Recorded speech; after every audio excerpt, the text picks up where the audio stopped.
தடங்கள் வந்தாலும் சரி, இந்த பயணம் எந்த சூழ்நிலையிலும் நிற்காது. இந்த பயணம், இந்த ரத யாத்திரைங்கிறது 100% வெற்றி அடையும்.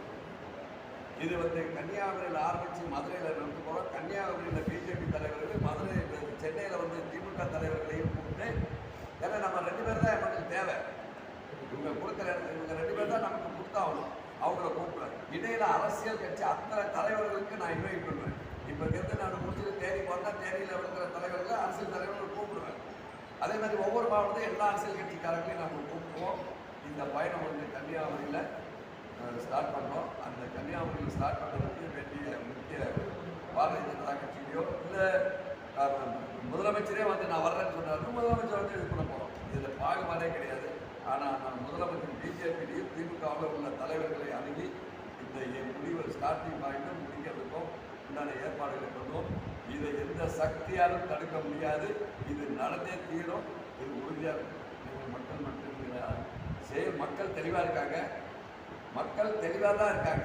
தலைவர்கள், பொறுப்பாளர்கள், சமூக சிந்தனையாளர்களும் சரியா இல்லாதனால மக்கள் குழம்பி போயிருக்காங்க. ஏன்னா கன்னிசாமி கூட போகிறதா, செந்தில் பல்லர் கூட போகிறதா, இவன் கூட போகிறதா, இந்த குழப்பங்கள் இதுதான், வேற ஒன்றுமே கிடையாது. மக்களை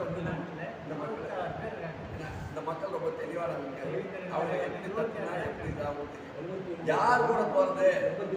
கன்னிசாமி சொல்றதை நம்புறதா, அண்ணன் மலைக்கண்ணு சொல்றதை நம்புறதா, இல்லை இமானுவேல் சார் சொல்றதை நம்புறதா, யார் பேசுறது கேட்கறது? எல்லாருமே போட்டு குழப்பறாங்க இல்லையா அப்படிங்கிறாங்க. நான் தலைவனும் இல்லை, நான் யாரையும் குழப்பமும் இல்லை. சமூக விடுதலையினுடைய ஒரு போராட்டம். ஆகவே இந்த சமூக விடுதலை, இந்த போராட்டத்திலே என் உயிரே போராட்டம், நான் கவலைப்பட மாட்டேன். பயணம் நிச்சயம் நடக்கும். இது உறுதி. அது முதல்ல நான் அந்த ஆலோசனை 2வது ஆலோசனை இன்றைய கூட்டம்